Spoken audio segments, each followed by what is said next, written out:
Este programa es para toda la familia, no contiene escenas de sexo ni violencia.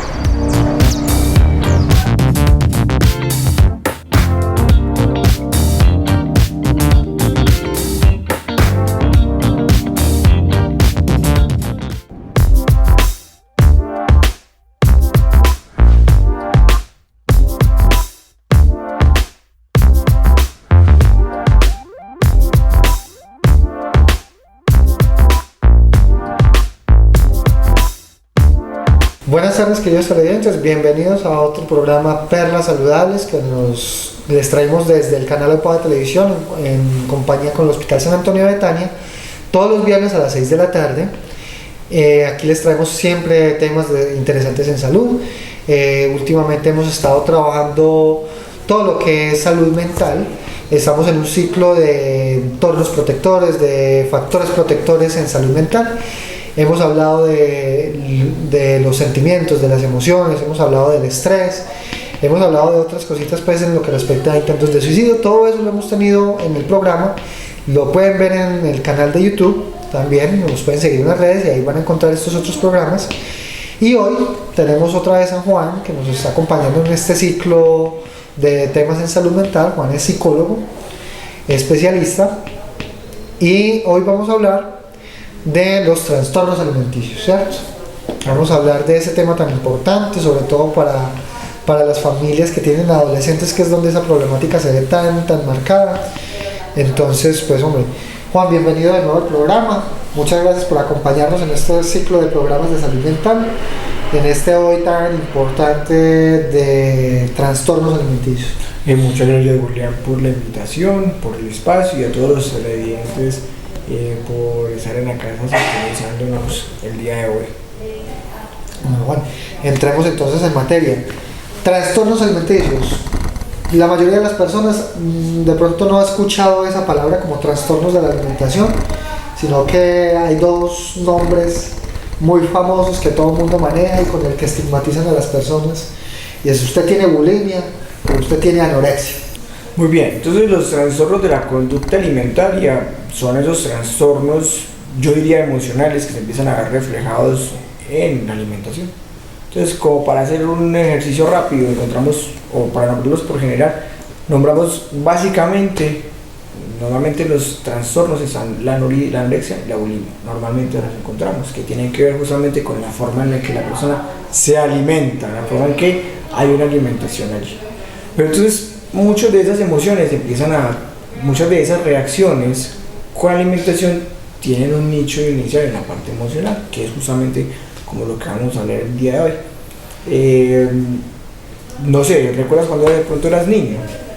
Que cuando era niño, algo que pasa, los papás se darán cuenta en la casa, es que el niño dice: no voy a comer, no quiero comer. Y acá al hospital llegan los papás muy preocupados porque el hijo no está comiendo.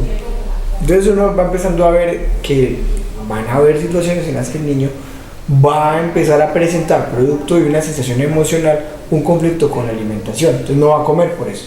Pero ya vamos a ver cómo eso va cambiando. Ahí es donde uno ve, el niño deprimido a veces no come. Sí, a veces no come. De hecho, los cambios emocionales van a estar relacionados mucho, en gran parte, con eso. Pero también con una parte importante, es la autoimagen, que también lo vamos a nombrar ahorita un poquitico. Y también hay unos episodios que son normales, que eso los podrías contar un poquitico mejor tú, que son los que están relacionados con la inapetencia normal en la etapa inicial orgánico, la inapetencia orgánica pues, de los niños, o del desarrollo pues, de los niños. Que es muy normal que está ahí. Estos trastornos alimenticios, bueno, son importantes en muchas formas, porque es que, como tú lo decías, tiene un componente muy importante en la parte emocional y tienen una carga familiar, ¿cierto? Entonces, el tema lo queremos tocar desde la parte de factores protectores, porque es que muchas veces esos trastornos alimenticios pueden ser un síntoma o una consecuencia de un problema emocional, ¿cierto? Tú bien lo estabas diciendo. A veces el trastorno alimenticio puede ser el principio de un problema familiar, de un estrés, o simplemente, como lo estabas comentando, por un problema familiar la persona termina desarrollando un trastorno alimenticio. O sea, puede tener como los dos orígenes, ¿no? Sí, son como las dos aristas, las dos formas de ver el problema. Una de las formas importantes de entenderlo, ponemos como la parte familiar, entonces el rechazo que empiezan a generar, los problemas empiezan a generar ese tipo de inapetencias, el miedo y el enojo, sobre todo el enojo está muy presente como en ese tipo de pacientes. Uno encuentra como algo muy recurrente que hizo yo en mis consultas, es eso, es el enojo, es una forma de autoagresión que la persona empieza a tener desde allí. Es como cuando el niño pelea por una situación que siente que es vulnerante para él, que le está generando un problema. Una injusticia. Una injusticia, entonces eso es injusto, entonces no como, y entonces desde ahí se hace sentir. Entonces es una forma de llamar, no la atención, sino una forma de decir, vea, hay un problema que estoy viviendo. Me está afectando a mí y se lo voy a hacer sentir a usted, mamá, porque no lo voy a comer. Eso, y obviamente a la mamá lo va a sentir también. Pero eso en los niños, si lo vemos con los adultos, es más socavado, porque muchas veces esta conducta es invisible. Eso te iba a preguntar, Juan. Entonces, ¿cuándo nos damos cuenta que hay un trastorno alimenticio? ¿En qué momento llega, por ejemplo, a tu consulta? Hombre, pues espera, ¿cómo llega mi consulta? Cuando ya la persona usualmente, son de dos maneras: cuando ya es captado, es decir, cuando ya lo encontraron con síntomas físicos que se están presentando desde allí, pero también cuando en el mismo ejercicio de la consulta se empiezan a dar cuenta a partir de ¿qué? De las indagaciones iniciales. O sea, cómo duermo, o sea, cómo como. Otra cosa, y creo que de pronto es porque lo que yo desde mi consulta he identificado, la gran mayoría de las veces no es la misma persona la que se da cuenta que tiene un problema. A veces me han llegado los pacientes, sobre todo adolescentes, es porque la familia los trae. Esta muchacha está muy flaca, no sé si no perder peso, esa muchacha está enferma de algo. Y cuando uno empieza a evaluar a ese adolescente, resulta que lo que había ahí debajo era un trastorno de la alimentación de origen psicológico, ¿cierto? De hecho, muchas veces no se reconoce. O sea, es como algo que yo no quiero que mi familia lo sepa. De hecho, lo hacen a escondidas. Y hay muchas prácticas, hay muchas formas de hacerlo. Pues no sé qué tan sano será nombrar la forma en que las hacen. Pero hay formas en las que lo hacen y generan como esas sensaciones, digamos, de autocastigo. Yo lo veo como una forma de autoflagelo. Es decir, yo me castigo por eso que me pasó, o yo me hago eso por eso que me está sucediendo. Es como una forma de tramitar el enojo, de tramitar esas sensaciones que tiene dentro del cuerpo, cuando es de origen, digamos, psicológico o psiquiátrico. Entonces tiene que ver más como con esa parte. Pero también hay una parte muy interesante, y es la forma en la que se constituye el cuerpo, que es un poquito enredado, si ya lo explicamos, pero es cómo esa persona construye su cuerpo. Es decir, cómo se imagine, cómo se vea, cómo es su cuerpo comparado con los demás, por ejemplo. Hay una cuestión, por ejemplo, ya que estamos en el tema, entonces, nosotros tenemos dos cuerpos. Entonces, el televidente va a decir dos cuerpos. Tengo solamente uno, tiene toda la razón. Pero digamos que para efectos de entender esa explicación es entender que hay dos cuerpos. Hay un cuerpo que es físico, que es este cuerpo que hay acá, el que yo toco. Exacto. Y hay otro cuerpo que es el cuerpo mental. Imaginario. Y una representación que tengo acá. Entonces, ¿cómo hace que una representación? Yo sé que ustedes han visto lo que es un mapa de Colombia, ¿cierto? Ese mapa de Colombia simboliza lo que es Colombia, pero no es Colombia en sí, ¿sí? O sea, no es obviamente Colombia no cabe en un cuaderno. Exactamente.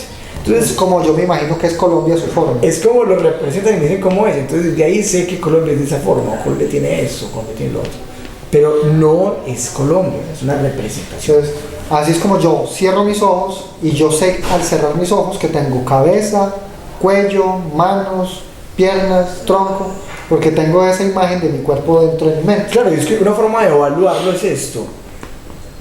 Trate de tocarse el ojo. Entonces usted no empieza donde tengo el ojo. Usted cierra los ojos y tal. Usted llega y cierra el ojo y lo toca. Y usted no falla en eso, porque hay una representación milimétrica de su cuerpo.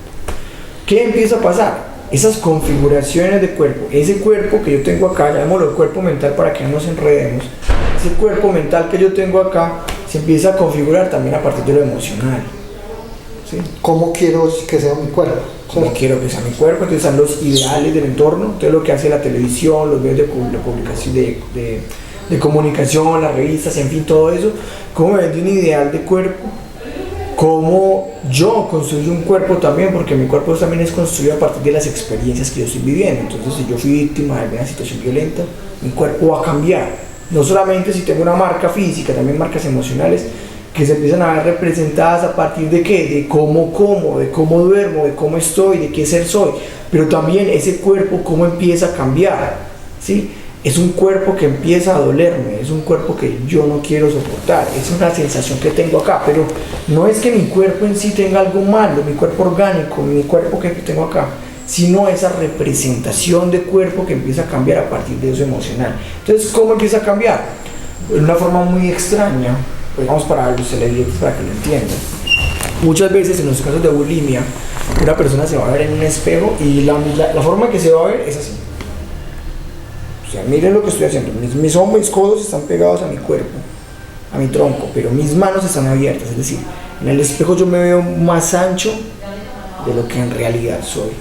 Y eso se da, y eso es posible a partir de cómo esa persona empieza a entender el cuerpo de él. ¿Cómo se lo imagina? ¿Cómo se empieza a tener su imagen mental de su propio cuerpo? Claro, y esa imagen mental es tan fuerte que dice, estoy gorda, estoy gordo.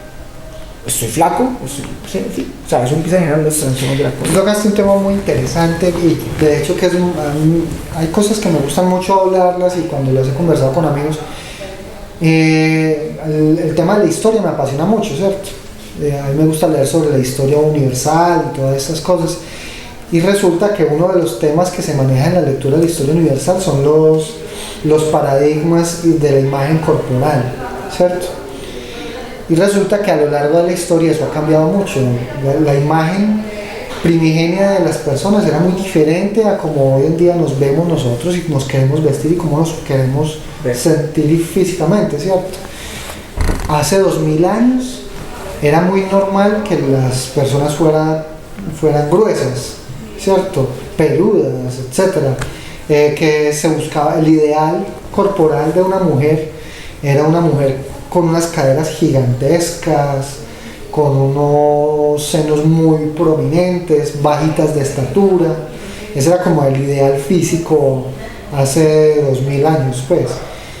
Unos años más para acá, entonces ya vino la imagen tipo Venus de Milo, lo que era la imagen griega de la mujer, que eran mujeres lo que se llaman rollizas, y los hombres también tipo herculeanos, que hombres muy fornidos, gruesos, ¿cierto? De piernas llenas, de nalgas muy gruesas, etcétera, etcétera, etcétera. Entonces, a lo largo de la historia esa representación era lo que quería contarles. Esa representación ha cambiado, entonces nosotros somos muy influenciados por la cultura y por la evolución histórica. Y ahí es donde va lo de la imagen corporal que tú tocabas. Entonces eso también es importante. ¿Cómo es la representación física que nos hemos cultivado históricamente, que nos hemos construido familiarmente? Nosotros digamos que en la familia todos son altos. Entonces usted desde chiquito quiere ser alto porque en su familia todos son altos y usted quiere ser como son todos en su familia. O de pronto le tiene miedo a ser gordo porque es que todos en la casa han sido gordos. Entonces, yo voy a ser gordo porque es que en mi familia todos han sido gordos. Y entonces usted también empieza a generar algo ahí mental por esa herencia familiar de la gordura, por ejemplo. O por lo que tú decías de la televisión, porque entonces en todas partes nos han vendido la imagen de que ser gordo o obeso es malo, aunque por salud ser gordo y obeso es malo, pero digamos que hay unos límites de lo bueno y de lo malo, ¿cierto?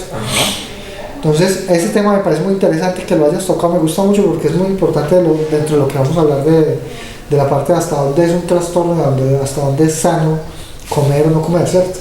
Entonces hay una cuestión allí muy importante y es que, por ejemplo, hay uno en la familia, lo que hablaba ahorita, la familia juega un papel muy importante allí, pero no solamente en esa configuración del cuerpo, que también va a volver enseguida, sino, o sea, no en la configuración del cuerpo de que desde lo emocional, que es un papel muy importante, sino también desde esa parte física. Mire, en la crianza nosotros colocamos muchas cosas que queremos en nuestros hijos. Entonces, por ejemplo, usualmente usted encuentra que la mamá que es gordita le vive diciendo a la niña, usted está muy gorda. Y le repite la palabra. Y se la repite, pero la señora no es tampoco una Barbie, como dicen vulgar. Claro, pero entonces, ¿qué está haciendo ahí? Está colocando su frustración en la niña y está ahí proyectándose en ella, generándole a esa niña la posibilidad de que empiece a tener un problema como los que vamos a nombrar ahorita mucho más a profundidad. Pero entonces, ¿qué es eso? Le estoy colocando a ella, le estoy creando un problema. ¿Por qué? Porque yo le estoy representando y le estoy montando todo ese digamos, acervo de, entonces, arrume de emociones que tengo yo, que tenía esa señora por ser gordita, se lo pongo encima. Se lo pongo a la niña. Es que va a sufrir ser así, hombre, es una experiencia que tiene que vivir. Es que es muy flaca, entonces tiene que, entonces también empiezo a crear ellos. Ya, usted está muy huesuda, coma. Entonces usted tiene que empezar a examinar eso también de la representación del individuo, de la representación de la persona. Entonces muy importante eso desde ahí. También hay una cuestión, es que sí estamos muy permeados en lo cultural, la cultura, todo lo que nos rodea nos va a permear a nosotros de una forma. Nos quiere decir cómo nos tenemos que vestir, nos quiere decir cómo tenemos que lucir, que déjese la barba, que no se la deje, que motivice así, que engordese, que enflaquezca, que déjese la barriga, que se la quite, que etcétera, etcétera. Hay una moda sumamente peligrosa respecto a eso, Juli, que yo hablaba con un nutricionista muy amigo mío hace poco y él me decía, hombre, hay un estereotipo nuevo de mujer. O sea, ya ha cambiado el estereotipo de mujer. Entonces, ¿y cómo fue el estereotipo? Entonces me sorprendió mucho porque era que un sinónimo de belleza, que son pequeños sinónimos, era que la mujer de espaldas, con unos pantalones bien ceñidos, entre las piernas se pudiera ver la luz. Imagínense. Eso ya de ahí, yo tú lo verías desde los términos físicos, pero eso de ahí implica una pérdida de peso altísima. Claro, porque es que para que una mujer con los pies juntos permita que a través de los muslos pase la luz, eso quiere decir que tuvo que haber perdido mucho peso. Pero entonces muy bueno, muy interesante el tema hasta acá como lo llevamos. Creo que da para mucho que hablar, pero el tiempo de televisión es cortico, entonces vamos a ir a un corte de comerciales y cuando regresemos vamos a entrar de lleno en los trastornos como tales, ¿te parece?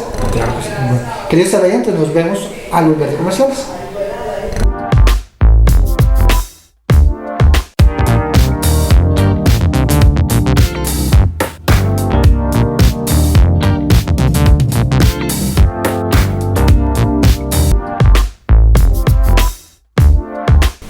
Bueno, queridos televidentes, bienvenidos nuevamente a este programa Perlas Saludables. Estamos con el doctor Juan Carlos hablando de trastornos de la alimentación, ¿cierto? En la primera parte del programa estuvimos hablando un poquitico de qué puede causar esos trastornos, de qué depende esos trastornos en nuestra crianza un poquitico, de la parte de la imagen corporal, ¿cierto? Y ahora pues ya en esta segunda parte me gustaría que habláramos ya en sí de los trastornos. Bueno, los trastornos de anorexia y bulimia, como dijimos al principio, son trastornos de la conducta alimentaria y se van representando más o menos en la forma de la alimentación, ¿cierto? Y en la forma de la imagen. Entonces, en uno hay, digamos, pues una forma de diferenciarlo rápidamente. Uno, no como, y en el otro me induzco el vómito, más que todos como eso. O sea, como y me da culpa. En uno como y la culpa me lleva a inducirme el vómito, sí. Sino pues como en términos muy generales. Y en el otro, simplemente no como, o sea, no quiero comer, y decido no comer. Pero entonces yo comer por temas estéticos, por temas emocionales, pero entonces eso empieza a generarme un montón de sensaciones y dificultades allí. Entonces digo, no voy a comer, no voy a volver a comerme esto. Otra cosa que hacen también que se relaciona con la bulimia es que a veces se comen las cosas, o sea, no las comen, sino que las mastican, pero no se las tragan, las sostienen simplemente en la boca. Las sostienen en la boca y las escupen. Y eso también es una forma de bulimia, que se da mucho, y son técnicas que muchas veces inventan algunos pacientes que son muy patológicas, porque se vuelven una forma de tratar de disminuir. Empecemos entonces, vemos con la anorexia. Yo creo que esa es la que más conoce la gente, yo creo la que más escucha la gente, la que se ve en las películas y todo eso. Anorexia, Juan, ¿qué es la anorexia? Digamos que en el término así como para que lo entendamos todo, esa anorexia es esa dificultad para la alimentación, donde no va a comer. Pierden el apetito, la falta de apetito. Yo no diría que la falta de apetito, es como el deseo de no comer. O no querer comer. Yo diría que más bien como el deseo de no comer. Anorexia es no querer comer. Pero entonces empieza a generar también pérdida de apetito con el tiempo, pues por un proceso biológico. O sea, al principio no quieren, pero ya después no les da hambre. Ya no les da hambre, y eso genera unos efectos físicos, la pérdida del cabello, la pérdida de peso, cambios de estado de ánimo, cambios hormonales fuertes, nacimiento de vellos en lugares donde no antes no habían nacido, no sé qué más. No, hay muchas cosas que la anorexia llama, pues la pérdida, en realidad esos cambios se dan es por la pérdida rápida y masiva de peso, ¿cierto? Entonces se trastorna todo lo que tú dices, la parte hormonal, emocional, digestiva, todo se trastorna. ¿Y cómo puede empezar eso? Una persona, ¿cómo puede empezar con una anorexia? Y simplemente, muchas veces parte de las imágenes, ¿cierto? Como en los comentarios. Entonces, quiero bajar de peso sí o sí. Yo me comparo con una estrella de televisión y quiero ser como esa estrella de televisión. O quiero tener ese estereotipo, entonces voy al gimnasio, entonces voy a comer porque tengo que comer menos. Entonces empiezo a tomar de esas bolsitas que venden por ahí con medicamentos milagrosos para bajar de peso, o empiezo a hacer unas dietas todas extravagantes, extraordinarias para bajar de peso, y empiezo una carrera de dejar de comer, entonces dejo de comerme esa comida y veo que me funciona, entonces dejo de comerme la otra, y así sucesivamente luchando para volverme mucho más delgada. Siempre cada vez quiero ser más delgada, quiero ser más delgada. ¿Y en qué momento eso se vuelve patológico? Cuando eso empieza a afectarme individualmente y en otras áreas, o sea, lo que hablamos de las áreas anteriormente. Y cuando empieza a haber primero la afectación hacia uno mismo. Una de las cosas que principalmente se evalúan en las consultas es la parte de alimentación, porque eso es fundamental en todos los procesos. El médico lo evalúa, el psicólogo lo evalúa, el psiquiatra lo evalúa, todos evalúan la alimentación, todos los profesionales de la salud evalúan. Cuando viene una persona a consulta, ¿cómo estás comiendo? ¿Por qué? Porque eso va a demostrar un montón de cosas. Entonces desde ahí empieza a haber una afectación. Inicialmente allí ya hay una afectación importante, pero también hay unas partes emocionales allí. Usualmente esos diagnósticos esconden síntomas de violencias, de abusos, de situaciones fuertes que hemos vivido, y empiezan a aparecer justamente a partir de ese tipo de situaciones. Entonces, ¿qué personas se afectan más de pronto con esto? Yo he visto, pues lo normal es que uno siempre le dice que son los adolescentes. En realidad son los adolescentes los que más sufren de la anorexia. Sí, lo que más sufren son los adolescentes, y yo diría que un gran porcentaje son mujeres. Pues yo lo diría yo sin tener cifras oficiales a partir de mis consultas. ¿Por qué? Por los estereotipos tan fuertes de belleza que muchas veces nos impone la sociedad, las familias y nosotros mismos. Y también por esos efectos emocionales que nosotros vivimos. ¿Por qué efectos emocionales? Porque la mujer es la que de alguna u otra forma ha tenido más situaciones violentas que ha vivido y enfrenta más situaciones violentas. Entonces por eso yo creo que es un público que es más receptivo frente a ese tipo de situaciones. Uno ve, por ejemplo, las modelos que las ponen que tienen que ser flacas, y entonces las niñas que quieren ser modelos entonces quieren ser súper flacas, y si lo que decías ahora, lo de la lucecita entre las piernas, pues que está a la moda, entonces ya todas estas muchachas quieren tener esa imagen física de que los muslos son delgaditicos y los brazos delgaditicos, y terminan entonces llevándose al extremo de bajar de peso, que tanto que se enferman. Claro, eso es muy complejo. De hecho hay una cosa que me hace caer en cuenta ahorita, y es que muchas de esas modas, muchos de los ideales de belleza que tenemos nosotros en Latinoamérica es de mujeres europeas y estadounidenses, europeas en su mayoría. Y nosotros no somos ni europeos ni estadounidenses. Nosotros no somos europeos, entonces una mujer con unas características específicas, un fenotipo, una forma en cuerpo que está diseñado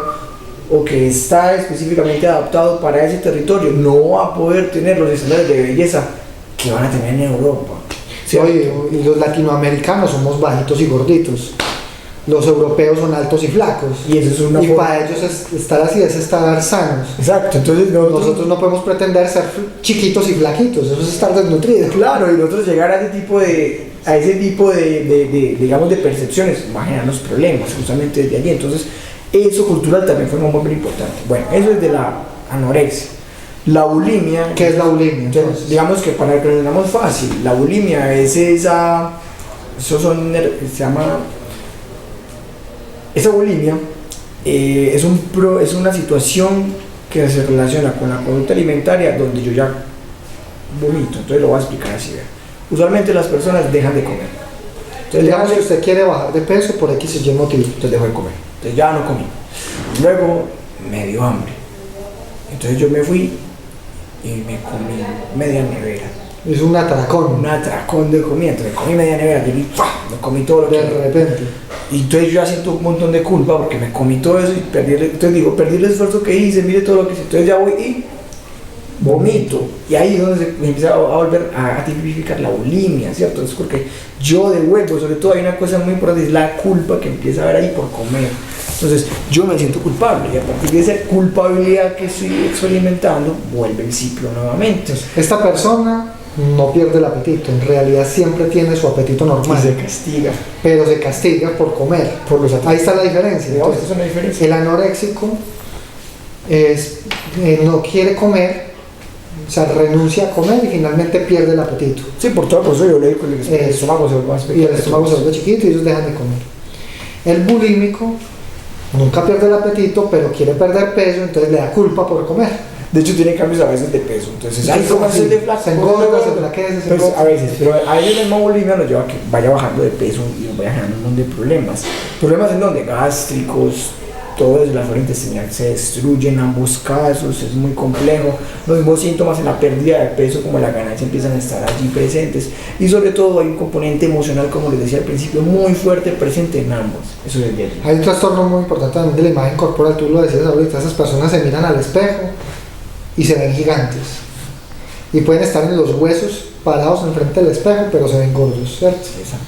Porque ya lo que ellos ven en el espejo no es real. Bueno, también hay otras conductas que pueden volverse patológicas dentro de la conducta alimentaria y es cuando come uno excesivamente. O sea, la forma de la comida excesiva, como hiperfagia. Una forma de empezar a disminuir como las sensaciones de angustia, de miedo y de vacío que de controlar la ansiedad, entonces comen. Entonces eso a veces se vuelve una forma patológica. Ya hay casos, por ejemplo, no se ven tanto en Latinoamérica, pero sí se ve de latinos en otras partes, curiosamente. Por ejemplo, en Estados Unidos, personas que llegan a pesar, no sé, 250 kilos, 300 kilos, los tienen que sacar con una grúa de la casa. Pues de hecho, el hombre más pesado del mundo llegó a pesar 450 kilos y era un mexicano, murió muy joven, ya murió hace 2 años creo que fue.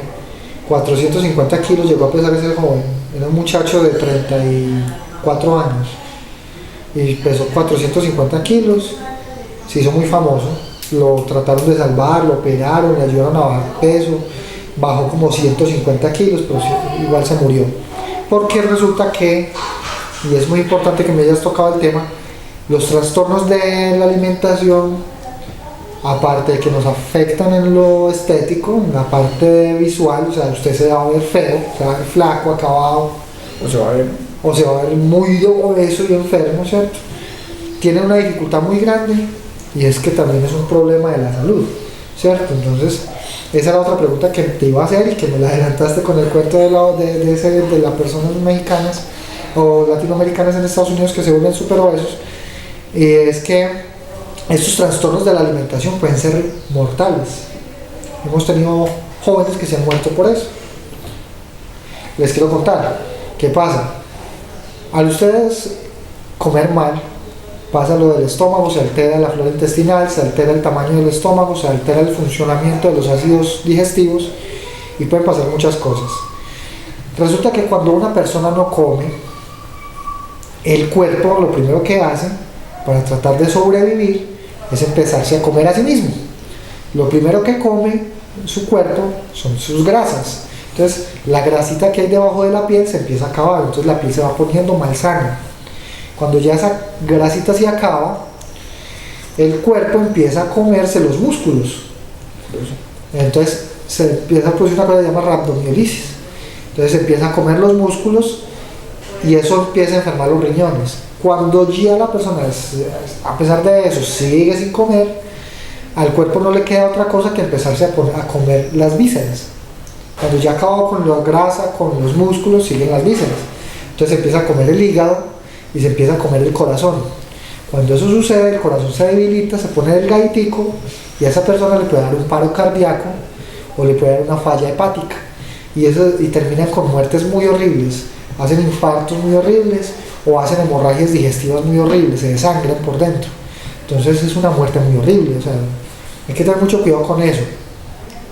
Y las personas obesas, los que tienen el otro lado de los trastornos alimenticios, que son los que comen por ansiedad, pues obviamente el peso hace que los pulmones dejen de funcionar bien y se asfixian por su propia obesidad. Entonces, y el corazón también falla. Finalmente el corazón es el que sufre con todo eso. Entonces, aquí vamos con todo esto. Esto empieza como trastornos mentales, problemas de su imagen corporal, problemas de ansiedad que se controlan con la comida, pero terminan afectando tanto a las personas que les dañan el cuerpo, les dañan su corazón y los terminan matando. El mensaje final del asunto: hay que estar pilas, ¿cierto? Hay que estar pendientes. Nosotros tenemos que comer bien, sano. No quiere decir que usted no pueda comer lo que quiera, pero hay que saber cuándo comer, cómo comer. No pensar tanto en qué dirán los demás o qué imagen nos está vendiendo la televisión, porque es que esa imagen va a cambiar. Hoy en día es una cosa, mañana es otra, y su cuerpo es para toda la vida. Usted tiene que cuidar su cuerpo. Las familias, ¿qué mensaje de pronto, Juan, les dirías a las familias ya para despedirnos respecto a sus adolescentes, que suelen ser los más afectados por estas problemáticas? Yo le diría que comieran juntos. Esa sería como mi recomendación final y más importante frente a los trastornos de la conducta alimentaria. Coman juntos. Coman en familia. Coman en familia. ¿Por qué? Porque uno se da cuenta cómo están. Hay personas que son detectadas en diagnósticos porque el médico los ve, pero no porque el papá y la mamá se dio cuenta. Porque el papá y la mamá se dio cuenta que estaba vomitando, o porque el papá y la mamá se dio cuenta que no estaba comiendo. No, porque escondían la comida bajo la cama. No pasa la cantidad de tiempo que usted quiera y no se dan cuenta. Entonces una de las formas es: coman juntos, participen en familia, conversen en familia, no señale, no le diga gordo, no le diga gordo, no le diga, déjelo, se está bien, está tranquilo, acompañe, pero no acuse. Y sobre todo, no trate de que su hijo o su hija viva cosas que usted no ha podido vivir o no ha podido... No viva a través de su hijo. Sí, no viva a través de su hijo, que va a generarle problemas. Lo otro, pensar que las bellezas son subjetivas, o sea, las bellezas son de cada persona. Las bellezas no son generales, no a todos les gusta lo mismo, no a todos les gusta la misma mujer, o a todos los hombres les gusta a las mujeres les gusta el mismo hombre, no. Cambia, y las bellezas parten justamente del ojo que las ve, no del conjunto de las personas que están ahí. Entonces es muy importante, queridos betaneños. Muchas gracias entonces por acompañarnos, Juan. Muchísimas gracias por este tema tan importante. Yo sé que nos va a generar de pronto tema de conversación, nos van a hacer preguntas por las redes sociales. Igual ahí estarán abiertos esos canales. Háganos preguntas, en otros programas estaremos pendientes de responderlas. Y pues Juan, muchísimas gracias por acompañarnos en estos temas. En próximos programas vamos a hablar un poquitico tal vez de la comunicación asertiva, hablamos de pronto de la violencia, del bullying. Estén pendientes del programa, ya saben, todos los viernes a las 6 de la tarde por OPA de Televisión. Les vamos a estar trayendo las perlas saludables. También acompáñenos en el informativo del Citarás, también tenemos las perlitas saludables en el informativo. Y pues nada, nos vemos en el próximo programa. Hasta pronto.